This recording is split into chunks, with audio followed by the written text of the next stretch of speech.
Hey everyone, and welcome to the video. And today what I wanted to talk about was iOS 14.5, and I have been running the beta on my phone for roughly around 2 weeks now. Originally I installed it for the updated Apple Watch feature, which basically unlocks your phone whenever you're wearing a mask. We do have to wear a mask every day at work, and because of that I ended up putting my password in literally hundreds of times per day. I did want to actually install and test out the new feature of unlocking your iPhone using your Apple Watch, and for the most part it worked fine on the beta 1. So obviously I've not really caught up with the videos. I did install it, as I say, a couple of weeks ago, but I never got around to actually making a video on beta 1. Initially when I installed it, I installed the very first beta version, and this is the developer beta, not a public release.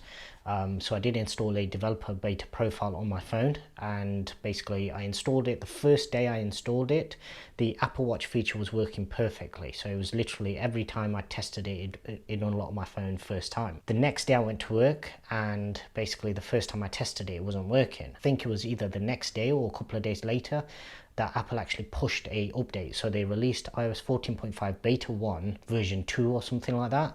It was basically another update that actually came out, and that initially fixed the issue that I was having with the unlocking, and for the most part it was pretty flawless. You get a kind of weird sound. What I'll do is I'll insert a screenshot of what actually happens when it unlocks.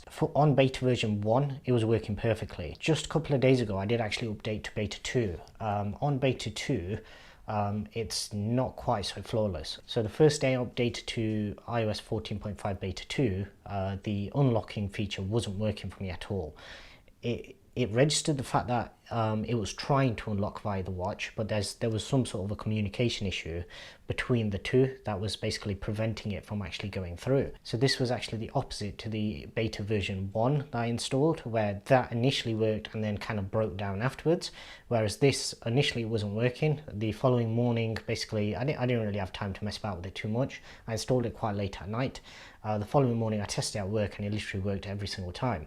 So throughout the betas I've had 3 main issues, I believe. So the first one was that unlock feature not quite working. The second one is still present. So the Apple Watch is unlocked, and obviously because they're linked, what you can do is you can invoke airplane mode, and that basically puts your phone as well as the watch into airplane mode. You might just be able to see the airplane icon just there. So it doesn't matter which way around you do this, whether you invoke it on the phone or whether you invoke it on the watch. It's meant to mimic, so it's meant to copy across. Now it does the same thing again, no matter which one I undo the airplane mode on. So whenever I come out of airplane mode, whether it be on the watch or whether it be on the phone, I always get this message. Essentially what happens is, so it's unable to come out of airplane mode on the watch. Not a major issue. I'm not sure whether they're aware of this or not, whether, because it's been there since the first beta, the very first version. So that's, as I say, it's not a major issue. I don't go into airplane mode that often, but whenever I do, obviously because you're notified, at least you know to then do it manually on the watch. And the third issue that I was having was basically very slow Airdrop transfers from my phone to my MacBook Pro. So initially when I first started making videos, basically all of the editing using my MacBook Pro, all I was doing was just exporting every single video from my phone, because at that time I was still recording on my phone, and I was amazed by how fast the file transfer was. What I've noticed is there's a couple of steps to it. So initially what used to happen is, because it's under my same sort of profile, my iCloud account, when you go to your AirDrop to transfer any files, it basically brings up your devices separately. So if it detects your iPad or your MacBook next to you, then it'll kind of bring them into a category on its own, and then it'll show all of your other favorites or anybody else nearby, your contacts basically, that it can also transfer. And then it gives you an option where you can click into AirDrop, and it basically brings up a little the search option, where if you move your phone closer to another iPhone, it knows that you want to prioritize that iPhone and you want to send it to that one. It doesn't matter which way around you do it. Whenever I click on the MacBook Pro with any of the beta versions, firstly there's a long lag in between it doing anything. So it will say, obviously it starts to optimize the video, and then it will say sending, but it just hangs and hangs and hangs, and eventually, maybe about, I'd say, a minute or 2 minutes later on the MacBook, it will then show up and say, yeah, it's receiving the files. But then even the file transfer speed is incredibly slow. So I've sent quite large files. Obviously you guys have seen that some of my videos are very, very long, and the ones that were recorded on the iPhone were sent straight by Airdrop. I've never done any other type of transfer, and they would just hang forever basically. There was one particular video where I did film quite a lot of B-roll and as well as a secondary shot using my iPhone, and those videos took, I'd say, probably close to 20 to 30 minutes to actually transfer. Now, luckily, because I was doing all my editing and everything, and most of it was B-roll, I could actually get on with everything else while it was actually sending. But that initial hang, as well as the transfer speed, is something that's massively slower compared to what I was getting on 14.4. So yeah, they're the three sort of downsides for me for the beta version. Other than that, basically everything just works exactly like a normal iOS version. So there is one other thing that is slightly amiss, and that is your MagSafe charging. So whenever you're charging via MagSafe, obviously the normal process is it gives you the animations on screen and then it does the sound. It still gives you the sound, but you don't get the MagSafe animation. So the actual icon where it comes up in the circle and then obviously gives you your battery percentage and it begins to charge.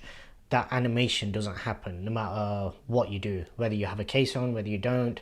I've tried restarting the phone, even done a hard reset rather than just turning it off. And none of those basically have fixed the issue. It was present in iOS 14.5 beta 1 and it's still present in iOS 14.5 beta 2. So that to me looks like something is just either disabled or broken in the beta versions right now. I do imagine that they will fix that, but as I say, that's not something that really affects day-to-day performance. Generally, I just put my phone on charge at night and pick it up in the morning. Throughout the day, I'll never charge my phone ordinarily unless I'm testing something.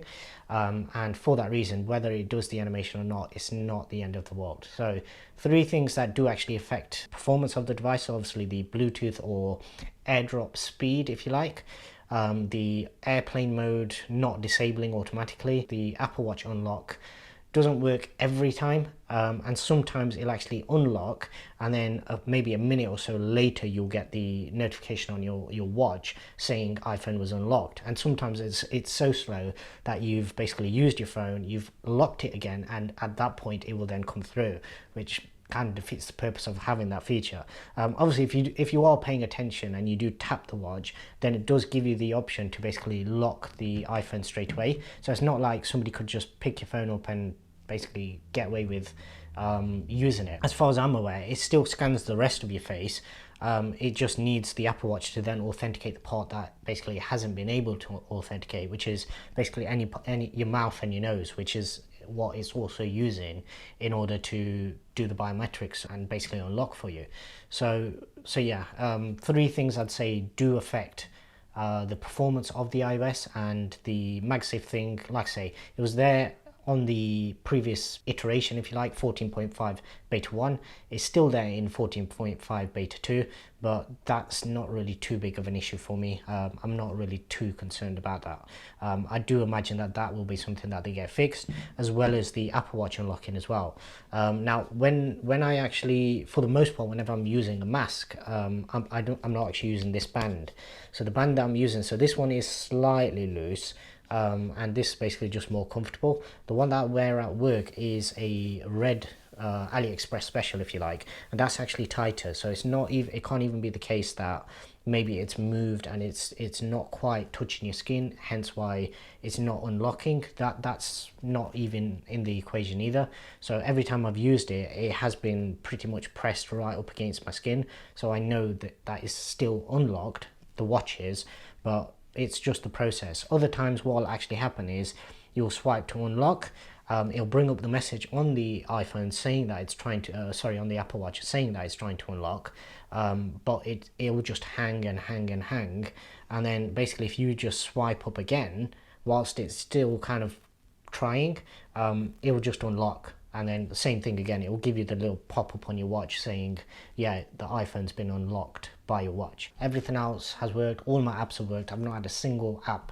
that hasn't worked. I've not had any type of HomeKit compatibility issues or anything like that. If anything, HomeKit's probably a little bit faster.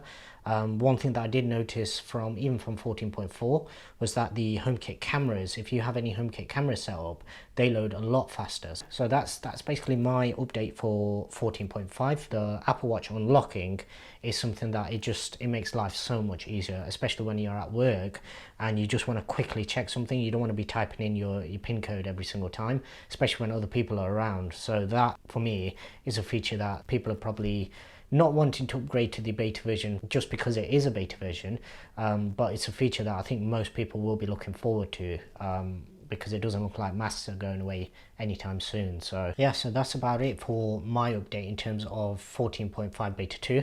What I will try and do is give you a weekly update. They normally come out weekly, but I'll give you basically a beta update, every beta, new beta version update, just with anything new, any bugs or anything like that, anything that you need to be aware of or stay clear of, then I will do an updated video for that. If you haven't already done so, please do subscribe to the channel and hit the bell icon, that way you don't miss out on any of those videos. And also, if you enjoyed this video, just give it a thumbs up. I'd really appreciate if you could do that. Other than that, thanks very much for watching.